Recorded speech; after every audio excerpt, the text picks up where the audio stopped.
Hello friends, welcome back in Examinidiva. Today I will discuss how to prepare assistant loco pilot exam. कि आप ALP का exam कैसे crack कर सकते हैं। आज मैं इसलिए ये चीज़ बता रही हूँ बिकॉज बहुत सारे मेरे सब्सक्राइबर्स ने ये पूछा है कमेंट करके, या जो भी सब्सक्राइबर्स नहीं हैं, कि ALP का तैयारी कैसे किया जाए। असिस्टेंट लोको पायलट बहुत का ड्रीम जॉब है। वैसे जो असिस्टेंट लोको पायलट का जॉब है वो बहुत ख़राब जॉब नहीं है, वो बहुत ही अच्छी जॉब है। अगर देखा जाए, आप नेचर के साथ अगर एंजॉय करना चाहते हैं, आप वर्कलोड नहीं लेना चाहते हैं, तो बिल्कुल ये जॉब बहुत ही अच्छी जॉब है। और अगर आप सैलरी देखते हैं, सैलरी के मैटर में भी बहुत ही अच्छी जॉब है। अगर इसका आप क्राइटेरिया देखते हैं, इसके लिए आपका क्या एजुकेशनल क्वालिफिकेशन होना चाहिए, तो ये भी बहुत ईजी है। 10th के बाद सिर्फ आप ITI कर सकते हैं, उसके बाद भी आप ये फॉर्म फिलअप कर सकते हैं। बट ये है कि अगर आप 10th के बाद ITI करके फॉर्म फिलअप करते हैं तो आपका सिलेक्शन नहीं हो सकता, बिकॉज आपने अच्छे से स्टडी नहीं किया है, तैयारी नहीं किया है। तो अगर 10th के बाद आप ITI किए हैं तो आप पहले से लग जाइए कि हमको ये जॉब क्वालिफाई करना है, इस एग्ज़ाम्स को क्वालिफाई करना है, ये जॉब को लेना ही लेना है।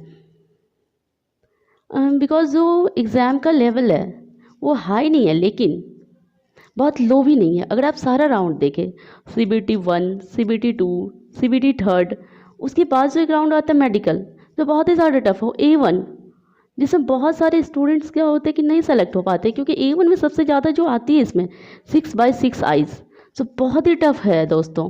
6/6 आइज़ सबकी नहीं होती है अगर आप लोको पायलट बनना चाहते हैं। तो इसलिए सबसे पहले आप ये ज़रूर देख लें कि मेडिकली फिट आते हैं या नहीं आते हैं।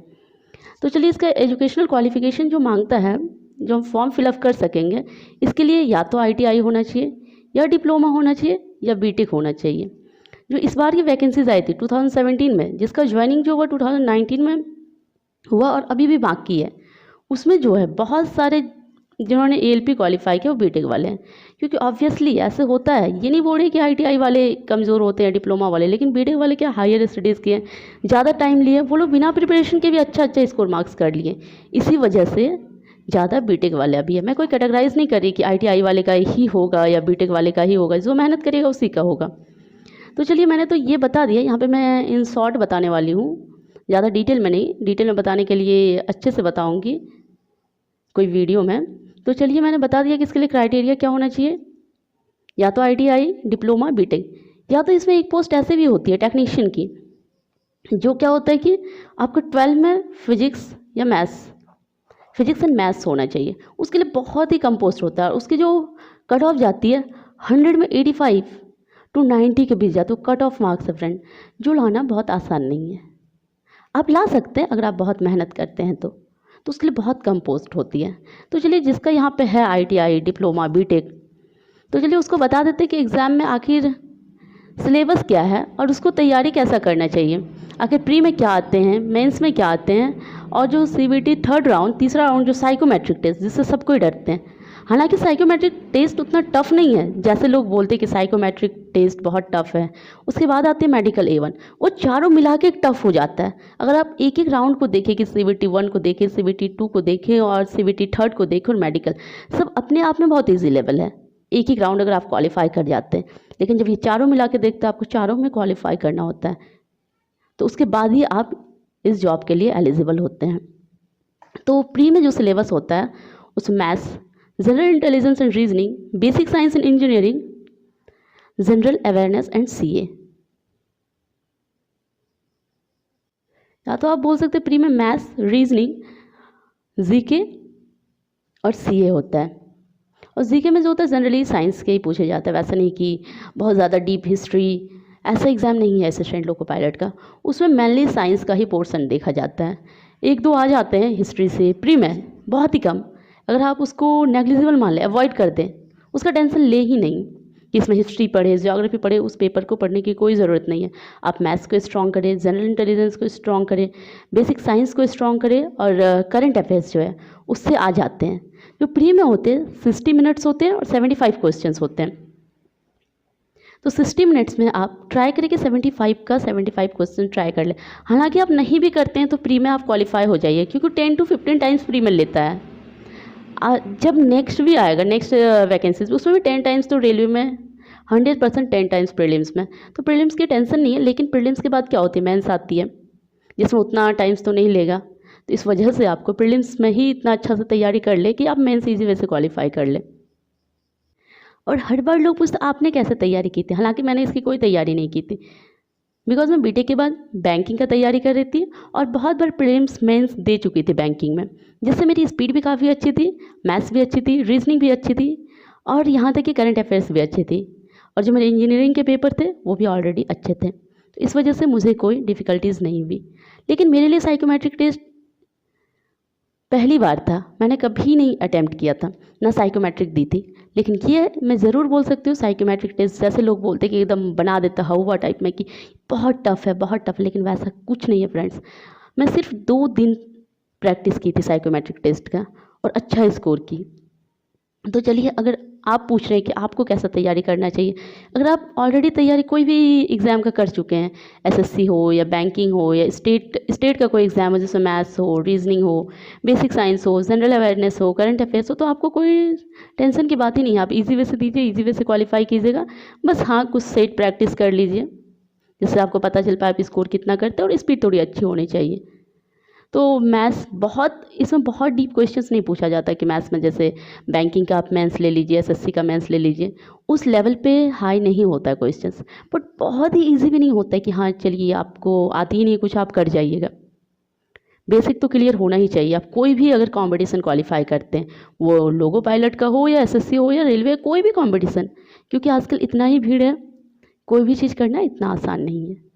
तो आपका मैथ्स जो होना चाहिए एक स्टैंडर्ड में होना चाहिए, बहुत डीप भी नहीं पढ़े और बहुत एकदम लाइट हल्का भी नहीं पढ़े।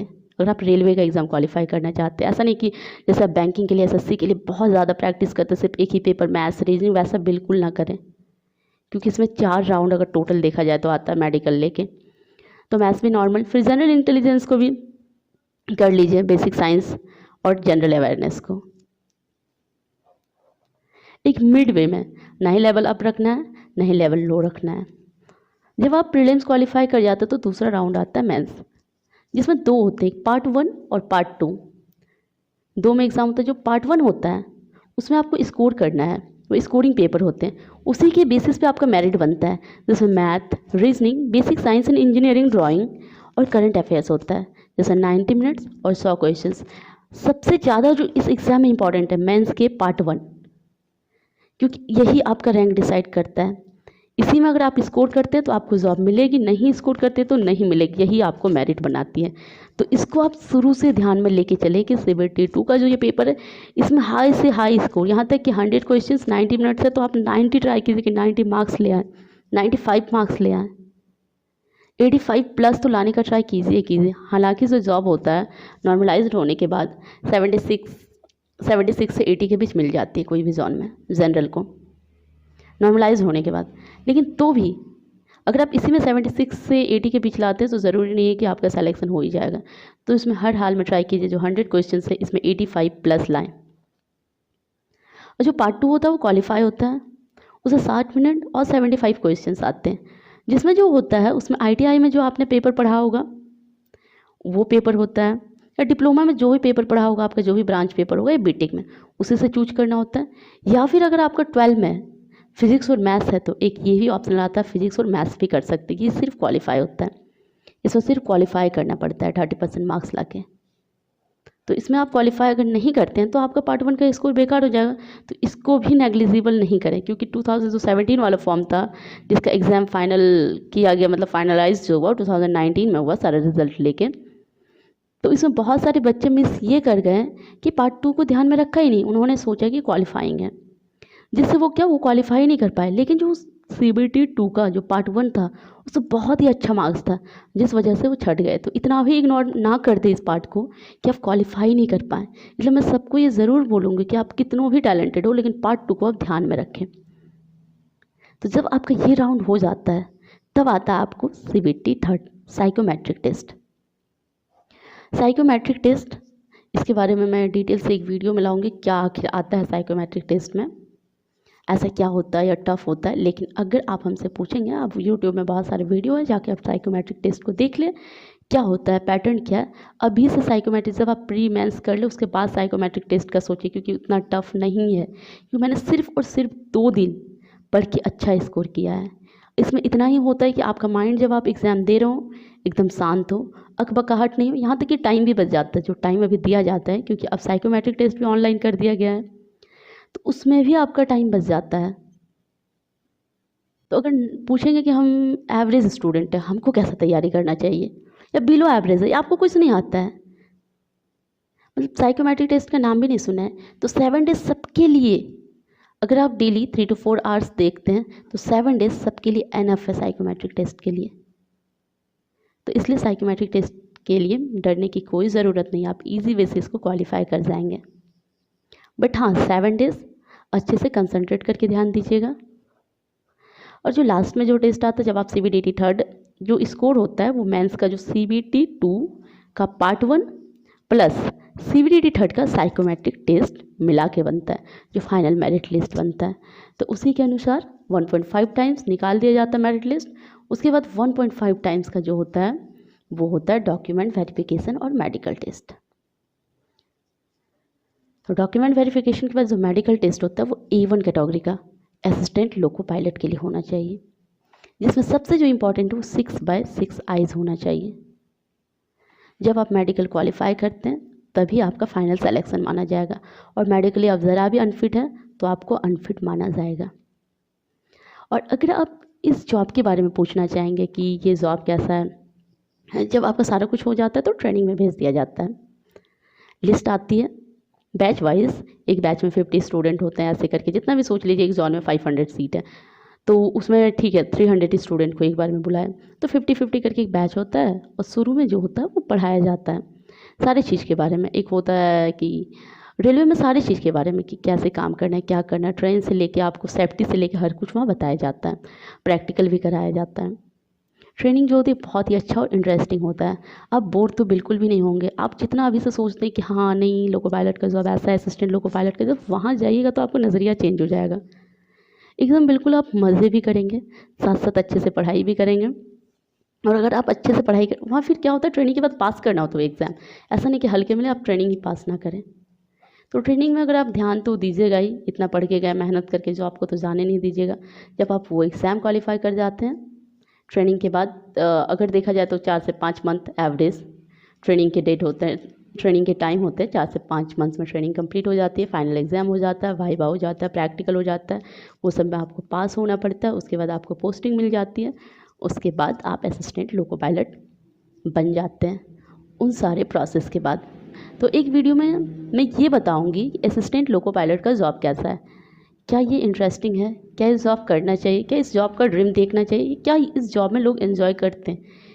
हाँ, हालांकि ये बोल सकते हैं एक रॉयल जॉब टाइप का नहीं, कि एक ऑफिशियल जॉब की जैसे लोग बोलते हैं UPSC BPSC, वो सब का तो अलग ही क्रेडिट है। लेकिन ऐसा भी नहीं है कि ये जॉब बहुत ख़राब है जैसे लोग करने से पहले सोचते हैं कि बीटेक और असिस्टेंट लोको पायलट बिल्कुल नहीं है।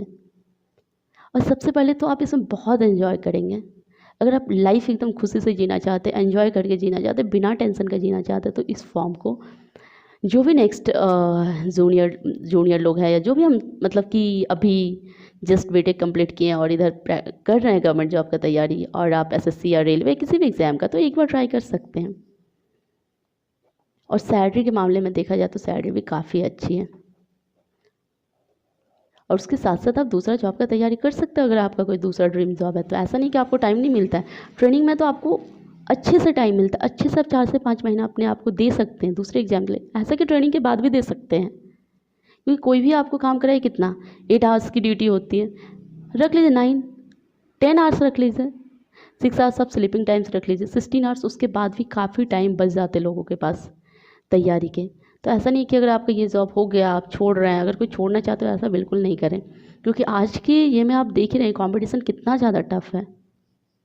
तो इसलिए इसको छोड़े नहीं, उसके साथ साथ आप कोई भी जॉब का तैयारी करें। अगर आपको BPSC UPSC या स्टेट PCS या कोई भी एग्ज़ाम का तैयारी करना है या SSC का तैयारी करना, आप कर सकते हैं, आराम से कर सकते हैं। टाइम आपको सफिशिएंट मिलेगा, फाइनेंशियल सपोर्ट भी मिलेगा, वो भी अच्छी खासी सपोर्ट मिल जाएगा। ऊपर से जॉब भी एकदम ऐसा नहीं कि हैक्टिक जॉब है बहुत ज़्यादा। अगर आप माइंड से सोचें, हल्के माइंड से, अगर आप कोई भी चीज़, कोई छोटा चीज़ लोग को टफ लगता है, अगर आप उस नज़रिए से देखते हैं, इसलिए पहले आप अपना नज़रिया बदलिए कि इस तरह टफ हर चीज़ को सोचना छोड़ दीजिए, तो आपको वो जॉब भी बहुत ही ईजी लगेगी और बहुत ही अच्छा लगेगा। जैसे अभी आप सोच रहे हैं इससे पहले एग्ज़ाम क्वालिफ़ाई करने से पहले, शायद एग्ज़ाम क्वालिफ़ाई करने के बाद उससे भी ज़्यादा अच्छा लग सकता है। तो चलिए, थैंक यू। अगर मेरा ये वीडियो अच्छा लगा तो चैनल को सब्सक्राइब कर दीजिए, वीडियोज़ को ज़्यादा से ज़्यादा लोगों को शेयर कर दीजिए। नेक्स्ट वीडियो में मैं असिस्टेंट लोको पायलट के बारे में, लोको पायलट के बारे में, कोई भी रनिंग जॉब, गार्ड के बारे में या स्टेशन मास्टर के बारे में, हर टाइप की जॉब के बारे में वीडियो, मतलब हर टाइप का जॉब का ड्यूटी क्या होता है उसमें वीडियो लाते रहूँगी। ज़्यादा से ज़्यादा इन्फॉर्मेटिव वीडियो लाऊंगी। तो इसलिए अगर वीडियो अच्छा लगा तो प्लीज़ प्लीज़ प्लीज़ चैनल को सब्सक्राइब करें। Thank you once again, bye bye.